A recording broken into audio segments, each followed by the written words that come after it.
তিনি বললেন যে তিনি কোনো পদত্যাগপত্র দেখেনি নাই।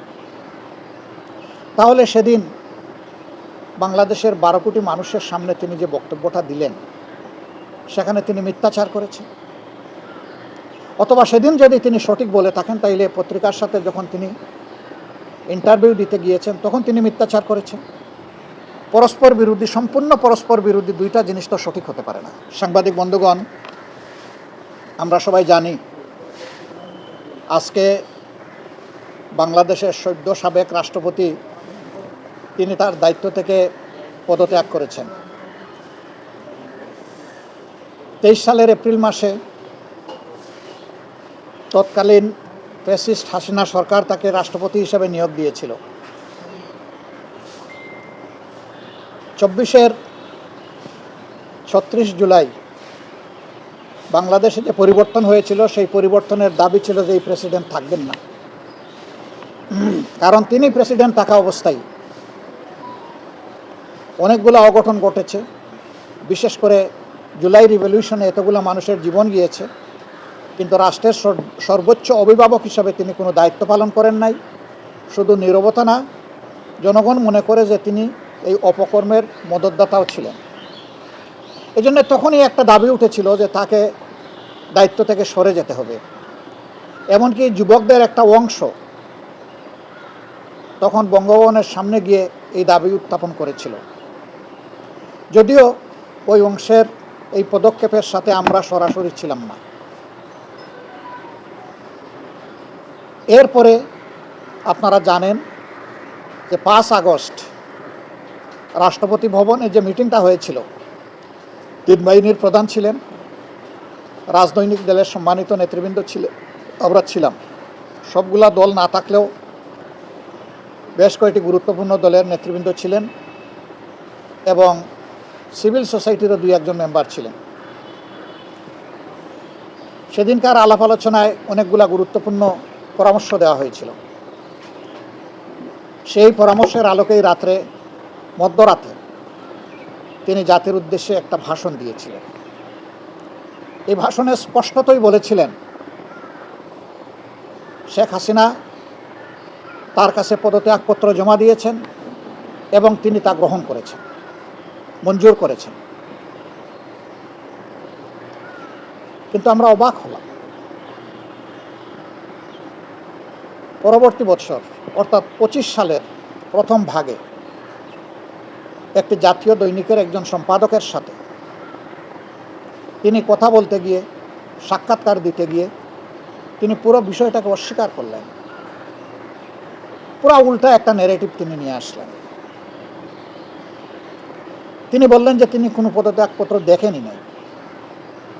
তাহলে সেদিন বাংলাদেশের 12 কোটি মানুষের সামনে তিনি যে বক্তব্যটা দিলেন সেখানে তিনি মিথ্যাচার করেছেন, অথবা সেদিন যদি তিনি সঠিক বলে থাকেন তাইলে পত্রিকার সাথে যখন তিনি ইন্টারভিউ দিতে গিয়েছেন তখন তিনি মিথ্যাচার করেছেন। পরস্পর বিরোধী, সম্পূর্ণ পরস্পর বিরোধী দুইটা জিনিস তো সঠিক হতে পারে না। আমি সেই দিনই আমার প্রতিক্রিয়া ব্যক্ত করে বলেছিলাম যে দুইটার যে কোনো একটা মিথ্যা হবে। যদি একটাও মিথ্যা হয়, যে কোনো একটা, তাহলে প্রেসিডেন্ট তার শপথ ভঙ্গ করেছেন। রাষ্ট্রের সর্বোচ্চ মর্যাদার এই পজিশনে থেকে তিনি মিথ্যাচার করতে পারেন না। আমি বলেছিলাম যে তিনি এখন আর এই পদে থাকার নৈতিক অধিকার হারিয়েছেন। আমি বলেছিলাম তার জন্য উত্তম হবে নিজ থেকে সরে যাওয়া। তিনি যাননি, বর্তমান সরকারও তাকে সরায়নি, বরঞ্চ যে মানুষটা স্বৈরাচারের দূষর ছিলেন তাকে সরকার রেখে দিল এবং জোর করে তাকে দিয়েই জাতীয় সংসদের প্রথম অধিবেশনের উদ্বোধনী দিনে আমাদেরকে ভাষণ শোনানোর কসরত করা হলো। আমরা বিরোধী দল তার প্রতিবাদ করলাম।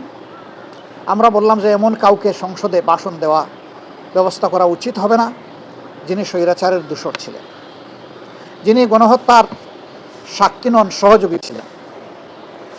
কিন্তু সরকারি দল তাই করল। আমরা সংসদ থেকে ওয়াকআউট করলাম। আমরা ওয়াকআউট করে বের হয়ে আসলাম। তারা শুনলেন। তারপরে এই সংসদে আমরা অবাক হয়ে দেখলাম যে 300 সদস্যের মধ্যে, অবশ্য 300 তখন ছিলেন না, 298 ছিলেন, 298-এর মধ্যে 5 জন মানুষও প্রেসিডেন্টকে ধন্যবাদ জানাননি তাদের বক্তব্যে, কারণ তিনি সেই ধন্যবাদ পাওয়ার উপযুক্ত না। সরকারি দল সন্তোষ প্রকাশ করলো যে হাসিনার নিয়োগ দেওয়া প্রেসিডেন্টের মুখ দিয়ে আমরা হাসিনাকে ফ্যাসিস্ট বলাতে পেরেছি, এটাই আমাদের বিজয়। জনগণ এটা পছন্দ করেন। শেষ পর্যন্ত আজকে তিনি পদত্যাগ করলেন। ইতিমধ্যে জাতীয় সংসদের 2টি সেশন শেষ হলো, উদ্বোধনী সেশন এবং বাজেট সেশন। আগামী 20 সেপ্টেম্বর আবার আমরা আশা করছি জাতীয় সংসদের অধিবেশন শুরু হবে ইনশাআল্লাহ, 3য় অধিবেশন। দেরিতে হলেও জাতির ঘাট থেকে স্বৈরাচারের একটা কালো ছায়া সরে গেল, এই জন্য আমরা আল্লাহ তাআলার শুকরিয়া আদায় করি। তিনি কি কারণে পদত্যাগ করেছেন এই বিষয়ে আমাদের কোনো আগ্রহ নাই, কারণ আমরা আগে থেকেই বিবেচনায় নিয়েছি যে তিনি প্রেসিডেন্ট পদে থাকার আর যোগ্য নন, তিনি তার যোগ্যতা হারিয়েছেন। অস্থায়ী প্রেসিডেন্ট হিসাবে বাংলাদেশের সংবিধানের 54 অনুচ্ছেদ অনুযায়ী বর্তমান মাননীয় স্পিকার দায়িত্ব গ্রহণ করেছেন। আমরা তাকে অভিনন্দন জানাই এবং আমরা তাকে আশ্বস্ত করছি তিনি যতদিন দায়িত্ব পালন করবেন, আশা করব যে তিনি ন্যায়নিষ্ঠভাবে এই দায়িত্ব পালন করবেন, নির্মোহভাবে দায়িত্ব পালন করবেন। কারো প্রতি তিনি কোনো ধরনের কোনো পক্ষপাতিত্ব করবেন না। তিনি নিরপেক্ষভাবে এই রাষ্ট্রপতির মর্যাদা রক্ষা করে একদিনের জন্যও যদি তিনি দায়িত্ব পালন করেন বা যতদিন তিনি দায়িত্ব পালন করবেন, তিনি এইভাবেই দায়িত্ব পালন করবেন বলে আমরা আশা করি।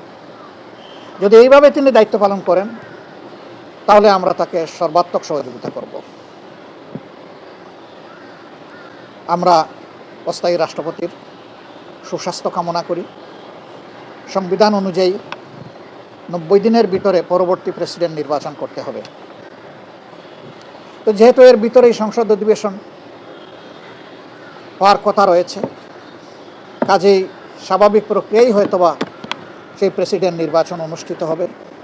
সময় আসলে আমাদের ভূমিকা কী হবে ইনশাআল্লাহ আপনারা দেখতে পাবেন। বাংলাদেশ সামনের দিকে এগিয়ে যাক, এটা সকলের প্রত্যাশা।